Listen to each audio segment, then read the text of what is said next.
Merci, honorable. Anta Babacar Ngom, vous avez la parole. Alioune Dieye se prépare.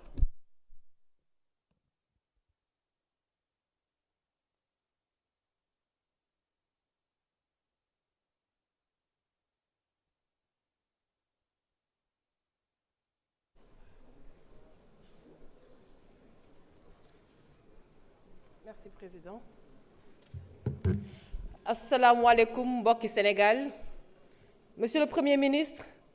réew mi doxut. réew mi doxul ñaari atum yàlla réew mi doxul. Sénégalais yi am na ñuy xaar ñii di dundee yaakaar mais yaakaar mi ngi bëgg a tas te ñiy xaar ñi ngi bëgg a xàddi. Diagnostic bi nag def nga ko 17% de surfacturation 40% ci budget boo xamante ne dañ ko luubal dette cachée 300 milliards yoo xamante ne économiser ngeen ko ci contrat yi ngeen renégocier très bien mais ku wax ay jàngoro faaw nga wax solution yi saafara ji mais bëgg a xam monsieur le premier ministre kañ ngeen di def ay pose de première pierre kañ ngeen di def ay inauguration kañ ngeen di wax ay bonnes nouvelles yoo xamante ne dina mën a dëfal xolu sénégalais yi bind mi li ñu war a wax nag yépp wax ngeen ko bind ngeen ko te depuis jamonoy solution projet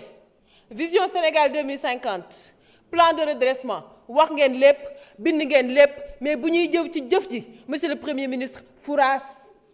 xaalisu or beeg pétrole beeg gaz bi la ñu bëgg a xam ñun ci seen bilan anamu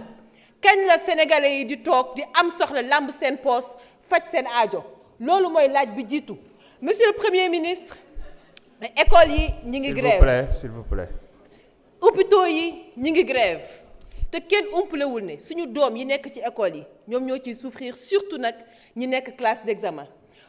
ñi war a faju dugg ci hôpitaux yi mënuñoo faju bu fekkante ne système universitaire def nañu 200 heures de grève diggante 2025 ak léegi may fàttali nag budget santé bu dee dañ ko wàññi de 18% faaw secteur santé yëg ko éducation mooy faju ak jàng du ay privilèges ce sont des droits constitutionnels donc lan la ñu nar pour génne sénégalais ci crise sociale boobu ci njàng moomu nag lay des la crise universitaire fukki atub yàlla yi nga def ci opposition loo ci waxul danga ko fàtte kon tey bu ñu kenn waxu récupération politique surtout nag bu ñu demee ba doomi sénégalais Abdoulaye Ba ñàkk ci bakkanam c'était la mort de trop l'enquête suit son cours kon duñ ci sori li procureur Ibrahima Ndoye waxi tamit dégg nañu ko te xam nañ ne moom ku maandu la mais du tee li xew ci université yi les 2 dernières années loolu yéen ñii seen échec la seen responsabilité politique la ma bëgg nag monsieur le premier ministre gën leen a déglu Sénégal étudiants yi gën leen a waxtaan ak étudiants yi xiccoo bi xiiroo beeg jaayante doole bi ma fi dégg jëriñul dara police universitaire idée boo xamante ne dama koy rafetlu la ndaxte gis naa ne dox na Côte d'Ivoire depuis 2013 donc ñun mën nañ ko def donc lan la ñu nar ci Sénégal yéen lan mooy seen plan pour régler de façon définitive la crise dans les universités mais surtout tegaat université sénégalais yi foo xamante ne ci rang université yi gën a mag ci monde bi la monsieur le premier ministre fi may jeexalee wax nga ci tuuti cof nga ko mooy suñu doomi sénégalais yi nekk foofu Maroc man nag mu am lu ma ci jaaxal Ousmane Sonko jël avion dem ba Maroc dem ba Rabat ñibbi ci loxoy neen bàyyi njabootam ginnaaw man de jaaxal na ma monsieur le premier ministre yow bu dee amoo ci solution xëy na nag sa xaritu benn bakkan di le président de la république ñuy laaj sax moom anamu ndaxte gëj nañ koo dégg te déggatuñ ko ci dara bu dee woo na le roi pour jéem a lijjanti lii naka lañ def ba daan bu diis bi continuer dal ci suñuy doomi sénégalais ak yéen loo leen na pour ñu ñibbisi le plus rapidement possible fi may jeexalee nag mooy tey bi may ñëw assemblée dama fi ñëw ak xol bu diis ndaxte ñi mën a seetlu gis nañ ne sama collègue député non inscrit yu bëri ñëwuñu tey li ko waral mooy démocratie interne ci biir assemblée nationale moo tàmbalee ndërmbeelu am nañ lu ñu metti dem nañu rencontrer le président de l'assemblée nationale wax ak moom mu jël ci ay engagement mais ba fii ñu taxaw defu ci dara man nag dorénavant su ma dara métteetee fii mu xewee fii lay taxaw waxee ko fii et je prends tous les Sénégalais à témoin wasalaam. Wassalam, jërëjëf. Honorable Mbaye Dione, vous avez la parole. Honorable El Hadji Diop se prépare.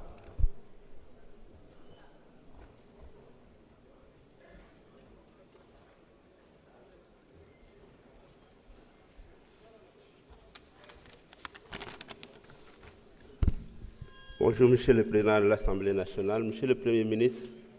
Mesdames, Messieurs les membres du gouvernement, chers collègues, maa ngi nuyu ñëpp di leen sant di leen gërëm di leen balu àq. Monsieur le Premier ministre, sama collègue bi dem léegi wax na ko bor bi ñi kenn nattable wu ko c'est 132% du PIB. FMI nee na moom restructuration la bëgg comme économistes yu bëri ak des financiers. Gouvernement Sénégal de façon souveraine ne ngeen doo leen restructurer maa ngi la ciy féliciter parce que Sénégal tolluwul fu ñu koy restructurer le Sénégal n'a pas de défaut de paiement ba fi ñu toll nii yéen a ngi fay bor yi maa ngi leen ci encourager. Maintenant, Monsieur le Premier ministre, kenn nattablewul la situation économique du pays est difficile malgré les presse qui auraient fait des résultats.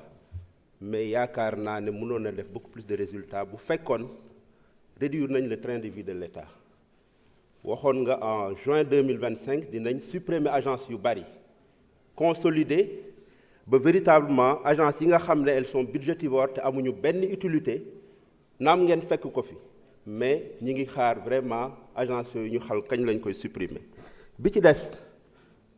sama collègue bi wax na ko également 747 milliards de rebond yoo xam ne tamit da ngeen ko fi fekk c'est un passif très lourd bëgg naa ñu xam yan pexe le gouvernement bi def ba défaut de paiement boobu ma wax mu bañ a am ñu xam bor boobu ndax dañ koy fay à partir d'autres emprunts wala ay dons la wala ay subventions ba nga xam ne buñ ko fayee ñu xam évolution bi par rapport au ratio par rapport au PIB. Bi ci des monsieur le ministre au 5